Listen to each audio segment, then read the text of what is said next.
Hey, Witch Mob! Welcome to the Who Is This Crazy Hag podcast. This week, we're back in Indonesia for a fun hike. This was my first trip out of Australia. It started in Bali, where many other young Australians also took their first footsteps off the continent, leading them to these islands of paradise, surfing, and cheap beer. For the majority of my journey around the world, I travelled alone, and I liked it that way. If you recall, in the first episode of the first season, I travelled with someone I didn't like who made me crazy. In this week's story, once again I found myself travelling with people who woke up my inner murderess and forced me to endure their ridiculous bullshit in ways I would never put up with today. As a young traveller, I thought we should all just get along. We were strangers in a strange land and we should all support each other. At least until I'd had my fill of travelling assholes and started choosing my bus buddies more carefully. However, sometimes travelling with a bunch of wackos makes for a great story. I hope you enjoy this one. If you're new here, welcome to the Who Is This Crazy Hag podcast.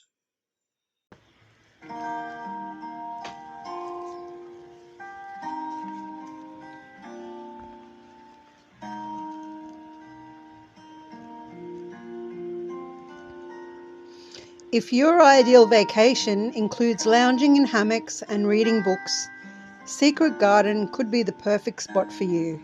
From observing iguanas to watching hummingbirds, picking fresh tropical fruit from the garden, and walking to the beach, you can do as little or as much as you like. Secret Garden is an eco-house where you can get away from it all and truly relax. Make your booking on Instagram or Facebook at Secret Garden Mompiche. The links are in the show notes. Use the code WITCHPOD for a 20% discount on a 6-day stay.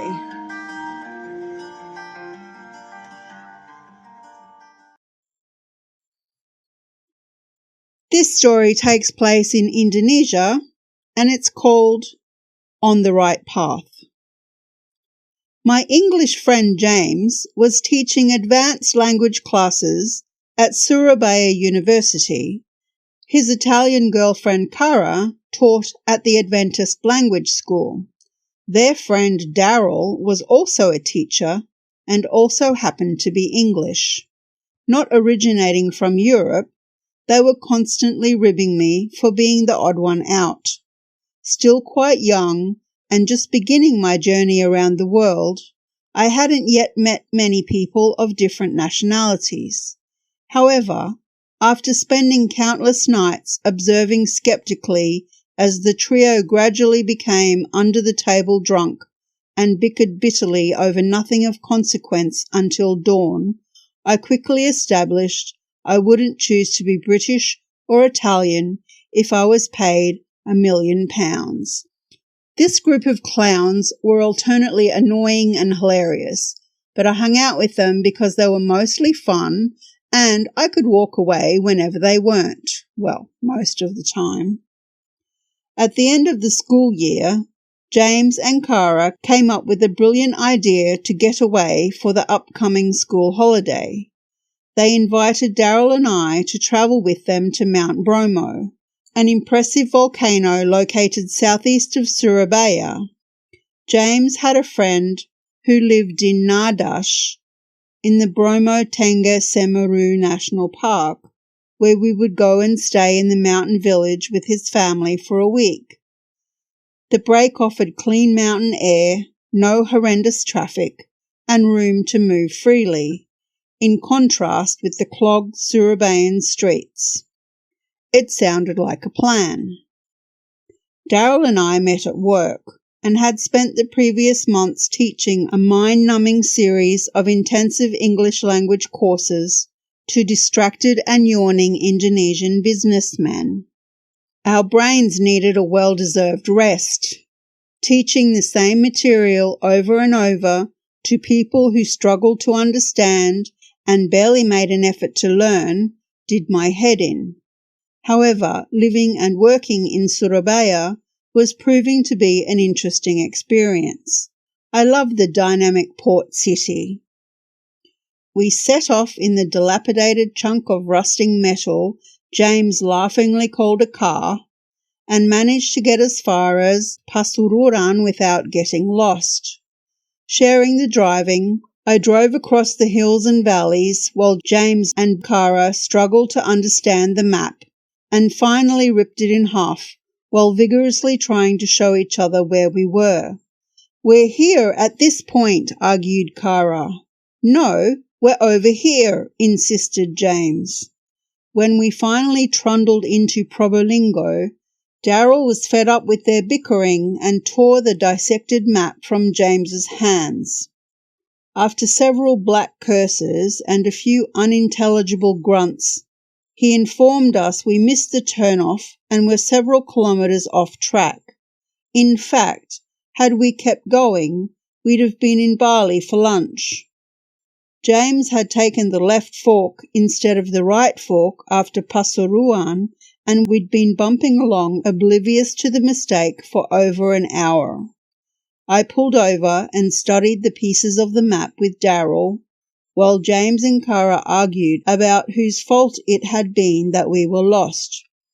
"I told you it was right back there," shouted Kara. "No, you said it was left," sneered James, indignant. Meanwhile, blocking out yet another pointless argument and studying the map, Daryl and I discovered a smaller secondary road that would lead back to the road we were supposed to be travelling. Daryl drove and I navigated, occasionally turning around impatiently to order the irascible children in the back to shut the hell up. It was eerily reminiscent of one of those endless family road trips. "Don't touch me. It's your fault we got lost. Leave me alone." "Fine."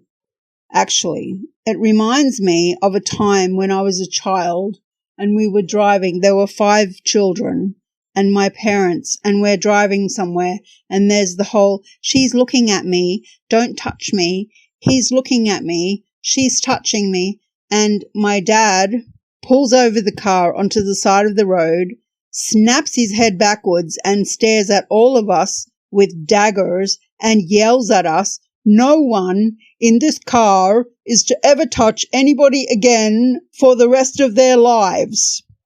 And of course, that scared the hell out of us, and we all shut up and continued our journey in complete silence. There's a little dad story for you. As we travelled deeper into the mountain ranges, I secretly hoped they would kill each other so Daryl and I wouldn't have to murder them. For several hours we drove in icy silence through a lush landscape peppered with teak forests, fish farms, sugar-cane fields, rice paddies, and coffee plantations. By the time we stopped in a small village cafe for a lunch of simple but tasty nasi goreng, the ubiquitous fried rice dish of Indonesia, I wondered if the clean mountain air would be sufficient compensation for the agony of the trip there. James and Kara barely looked at each other during our meal. I felt like a frustrated parent. "We should be there by dusk," said Daryl. "Not any sooner," I responded. I couldn't take much more. As we approached the road leading towards the west side of Mount Bromo, the peaks of the craters came into view. Wisps of smoke curled into the air in the distance.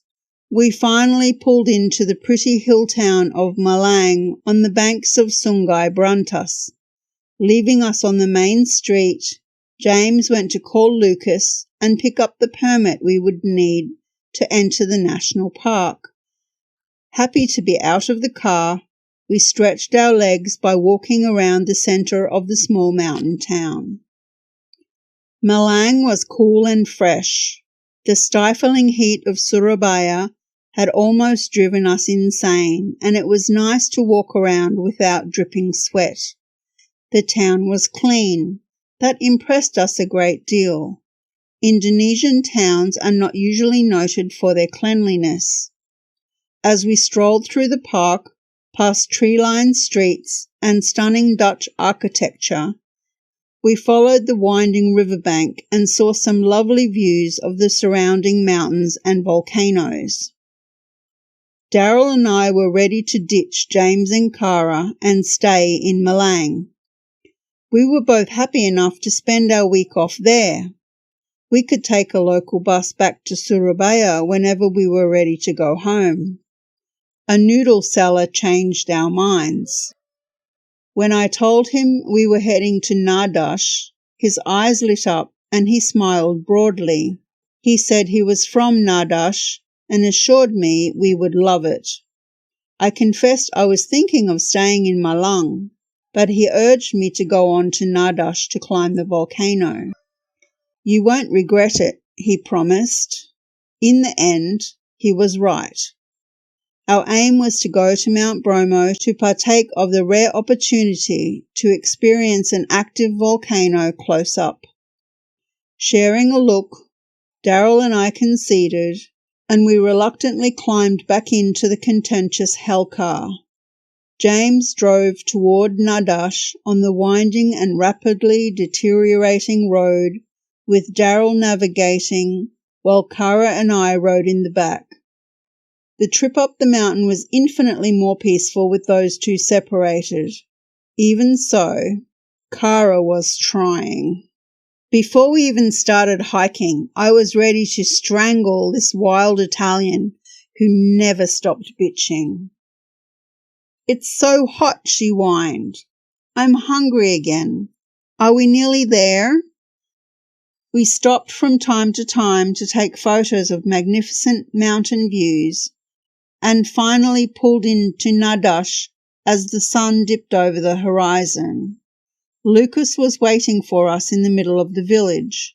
He climbed into the front seat and guided us to his family's house. Nardash's 300-plus houses were perched precariously along the top of a steep ridge. Lucas's mother and father were waiting expectantly at home with his two sisters and brother. When we arrived, our travel-weary group was warmly welcomed and we were shown to our rooms. There was an elongated moment of confused silence as everyone realized Daryl and I weren't together, but we soon sorted out sleeping spaces and I bunked down with Lucas's lovely sisters, Nina and Laksari. Life with an Indonesian family is vastly different to Western life. They were thrilled that we all spoke just enough Indonesian to get by, if not fluently, and threw us headfirst into their family discussions. Megawati, Lucas's mother, was the most incredible cook, and we feasted like royalty while we were there. She bluntly refused our offer of money to help pay for food and lodgings. Lucas's father, Prasida, and his brother Unang were hard-working silent types, but friendly all the same. They cultivated garlic and bawang pre shallots, and Unang collected grass to sell for horse feed. Lucas studied at Surabaya University, which is how he knew James. He wanted to work in tourism. Lucas spoke beautiful English, actually. He'd learned first at school and then from a steady diet of 80s rock and roll. So basically Freddie Mercury taught him English. On the first night, we walked to the village square and were treated to a practice session of kuda lumping, a form of trance dancing unique to the Tengger people. They typically perform at Hindu festivals, and in Nardash there are several trained dancing horses which perform on special occasions. We also witnessed a brief performance of Ludruk, a fascinating display of Javanese traditional drama.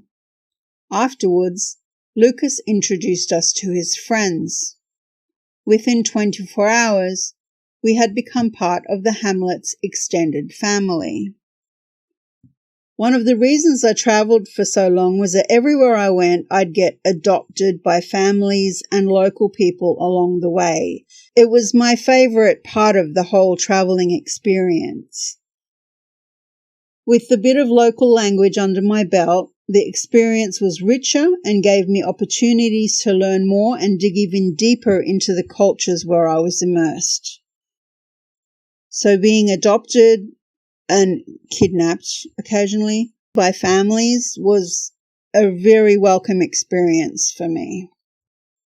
The compact little village of Nardash is set in an enclave in the western side of the national park, 2,000 metres above sea level, with spectacular panoramic views over steep farmed slopes to lush forests and the volcanic landscape and mountains of the national park. Few tourists come as far as Nardash. Most travellers approach Bromo and Semeru from the eastern side. The reasons for this will become apparent much later in the story. We settled into Nardash quickly and decided to hike around the area. Lucas took us to see the two lakes at Rano Pani, a long hard walk of about 9 kilometres. All along the road, women worked in the steeply sloped fields, gathering crops and carrying wood for cooking fires. The higher we climbed, the colder it got, and when we arrived at the lakes Ranu Pani and Ranu Regulo, my body was swinging wildly between heat exhaustion from the hike and frostbite from the wind. The mad Englishmen got naked and jumped into the water, while Lucas and I sat on the edge and laughed at them. Kara sulked silently on a rock nearby. "It's not customary for men to be naked in front of women," whispered Lucas. "Foreigners are a strange breed." Actually, in many cultures, even husbands and wives never see each other naked. So those guys skinny dipping in the lake kind of freaked Lucas out a little bit. But he was cool. We ate a late lunch at the climber's house and ascended one of the smaller slopes to marvel at the fiery display Mount Semeru had put on, especially for us. It seemed like that it was especially for us. Ash and stones erupted into the air, filling the sky with a big cloud of smoky haze every 15 minutes. Lucas had climbed the active volcano many times and assured us the view of eastern Java from the top was magnificent. Gunung Semeru is one of the highest mountains in Indonesia at 3,700 metres and can't be climbed without oxygen. We weren't planning to climb it.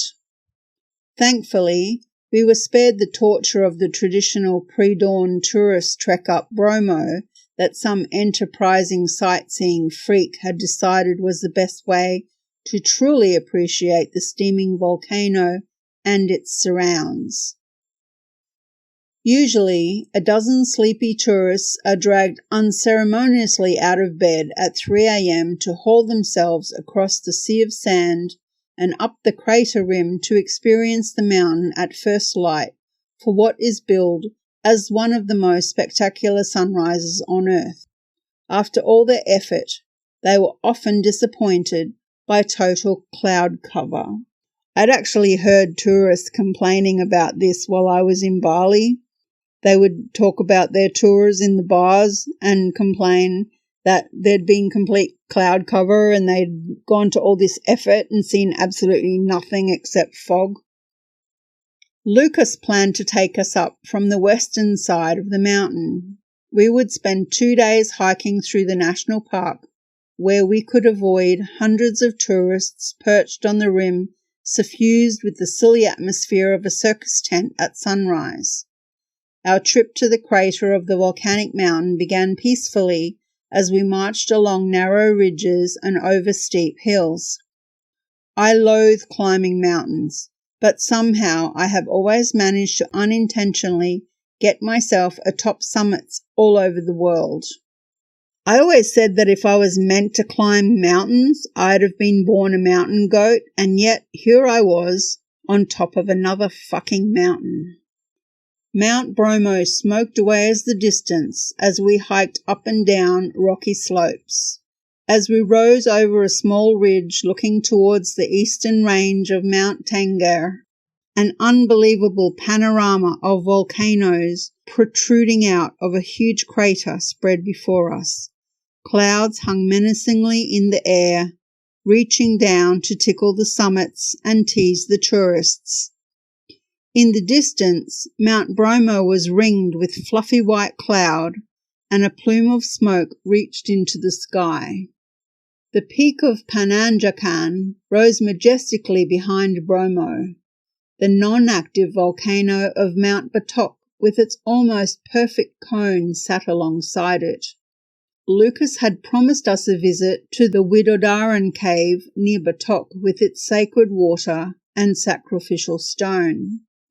The Tenggerese believe the water from Widodaran is a fountain of youth. We were all keen for a little taste of that. I can testify that drinking from the fountain of youth 35 years ago has done absolutely nothing to deter the aging process. We sat awestruck on a crater rim at the edge of the sea of sand, amazed at the spectacle before us. Stretching out as far as the eye could see was an endless plateau of loose volcanic ash. Cool air licked our sweaty faces as we took a lunch break at the edge of the desert landscape. "My feet hurt," whined Kara. "I'm thirsty. How long do we have to walk?" To be honest, Daryl and I were ready to toss Kara into the nearest volcano crater and walk away forever. A man on a horse turned up out of nowhere and began shouting at Lucas. They conducted a heated conversation in a dialect we didn't understand. Lucas kept looking over at us as they argued. Finally, Lucas confessed that he had to go back to the village, but he would return in a few hours and try to catch us up. He was supposed to be our guide, and we weren't sure it was wise to continue alone. We could see the smoking crater of Mount Bromo. All we had to do was walk toward it, and then climb up the slope to the crater. Lucas assured us we couldn't get lost. He'd come back as soon as he could. We were to walk straight toward the peak, taking our time, and then stop to camp 1 hour before dusk. Lucas promised he would find us. The man with the horse walked with us for a few minutes, pointing out the route before turning back. As we descended into the crater, the temperature plummeted. A slight mist stretched out over the surface of the crater valley, and a biting wind rose up to whip our hair. Tropical Java was not so hot up here. We pulled on the sweaters we'd packed and tramped through the dusty ash. It felt as if we were walking on the moon as our eerie procession crossed the barren moonscape. The following morning, Lucas still wasn't back, so Daryl and I marched through the caldera toward Bromo, determined not to be deterred by our unexpected setback. James and Kara whined and whinged about being abandoned by Lucas until Daryl and I sped up and started leaving them behind.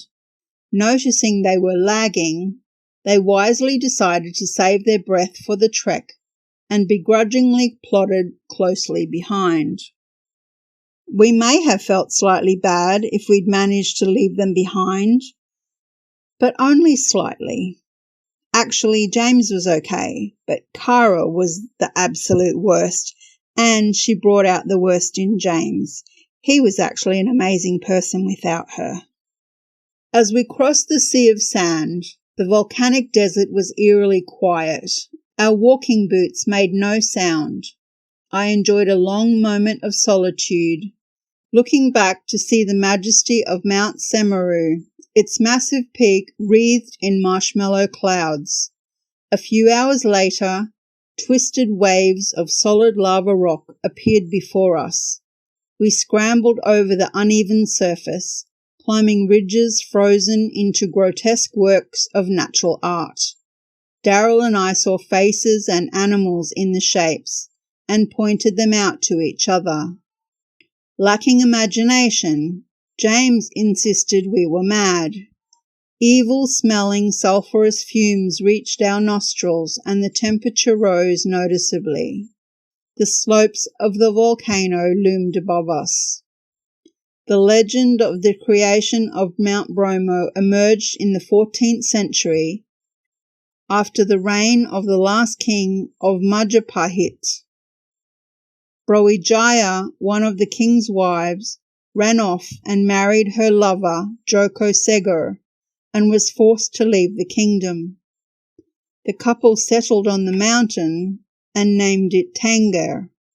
For many years, they tried unsuccessfully to have children. Desperate, they climbed the mountain and prayed to the gods.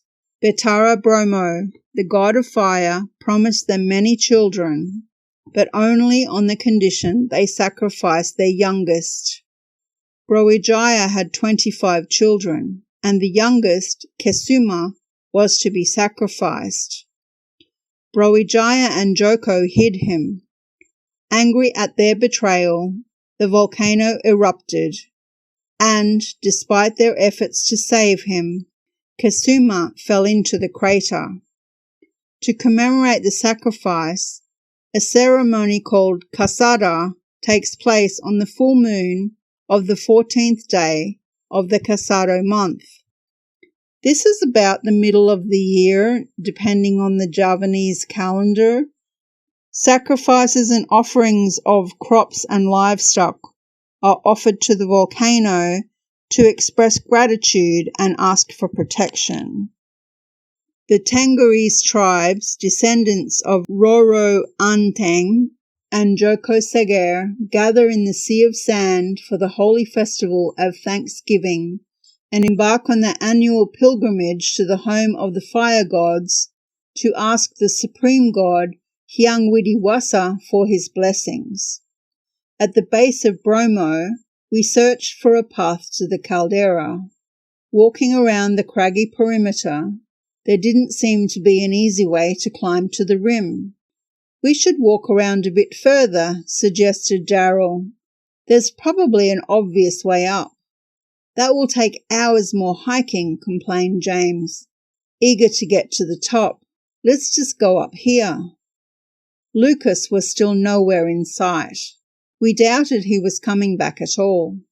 Heading straight up, we began our ascent. The steep slope was a hard climb. We clawed our way, hand over fist, towards the rim of the crater. After only a few meters, Kara slipped backwards and twisted her ankle. She whined and cried and insisted on turning back. I'll just sit down there and wait for Lucas, she pouted. In retrospect, we should have let her wait for Lucas. She'd have been sitting there to this day. He never did make it back. We found out later that his father had an accident and Lucas was needed at home. We had come so far and put up with so much, we weren't about to give up. In the end, James and Darrell hauled her up the mountain, struggling all the way as she groaned and complained. As I ascended, my fragile fingernails became jagged. I bruised both knees. There was a cut on my hand. My face and hair were covered in ash. I kept my mouth shut and inched my way up. Finally, the rim of the crater was just a few feet away. We hauled ourselves over the edge and collapsed onto our backs, resting on the sheer lava cliff to catch our breath. Clouds of sulphurous fumes spouted from a central vent. We gazed out at the jagged black hills and conical slopes of other volcanoes surrounding the crater. Small scenic lakes dotted the landscape near the forest-skirted cone of Mount Semeru. The view was indescribable. Our relief matched our amazement. Suddenly, a wizened little man came from out of nowhere and tried to sell us cold drinks. You should have seen the looks on our faces. We were so gobsmacked. This little guy turned up with his little wooden tray of drinks. Cola, Fanta, Sprite, Cola, Fanta, Sprite. And we're all just like, what the fuck? Where did he come from? You must be English, he said, smiling brightly. You want buy some water? I have iced tea. You want juice? Soda? I looked at the wooden tray, laden with more than 24 glass bottles hanging from a wide strap that looped around his neck. As I stretched out on my back and gradually caught my breath, I wondered how he could climb to the top every day with such a heavy load and still smile like that. Why would you just assume we're English? Asked Darryl with his perfect Yorkshire accent. Oh, you have to be English. There's no question. I know you're English because you came from this way. The English always come from this way. We were bewildered. What was he talking about? What do you mean? Well, he began, grinning from ear to ear. His eyes shone brightly, reflecting his glee at being right. The Dutch, they're different to the English. You see, the Dutch, when they come up here, they always take the path. He bent slightly, pointing to a spot a little further around the rim. There was a path?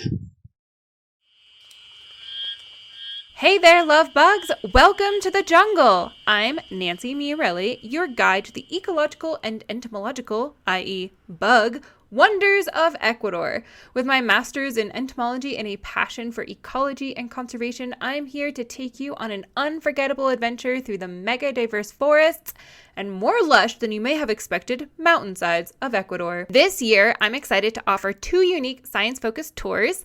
Join me for a nature journaling course where we'll sit in the grass, sketch, observe, and reflect on all the creatures and plants that we discovered. Or dive deep into evolutionary theory on my evolution tour, where you'll see what you learned in a book that one time growing on the side of a tree. Ready to embark on a journey of discovery? Visit www.scibugs.info, that is Scibugs, SCIBUGS, to learn more or find me, Scibugs, everywhere on the internet. Let's explore Ecuador and all it has to offer together.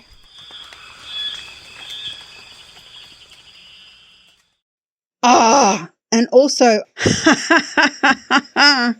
how dumb do you have to be to miss the path? Darryl was right. We should have ignored James and walked further around the caldera. Despite the hardships and the Italian pain in the ass, it was a good trip with some endurance tests and spectacular views. Join us next week in Morocco, where we almost die again. And this, people, is why I never told my mother. Do you have any crazy travel stories? What's the most insane thing that happened to you while you were on the road? If you'd like to share, send an MP3 recording of your story or write it into an email and send it to thewitchmob@gmail.com, and it could feature in a future episode. The Who Is This Crazy Hag podcast is created, written, read, produced, edited, mixed and published by BooksByRoni.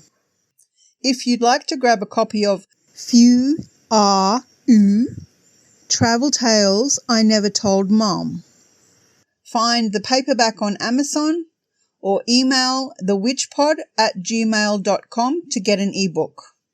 Also, let us know via email or on Blue Sky at The Witch Pod if you're reading in a book club or a group of friends so we can give you a shout out. Don't forget to tell us where you are in the world.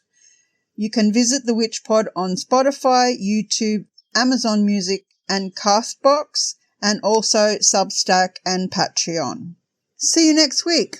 Bye!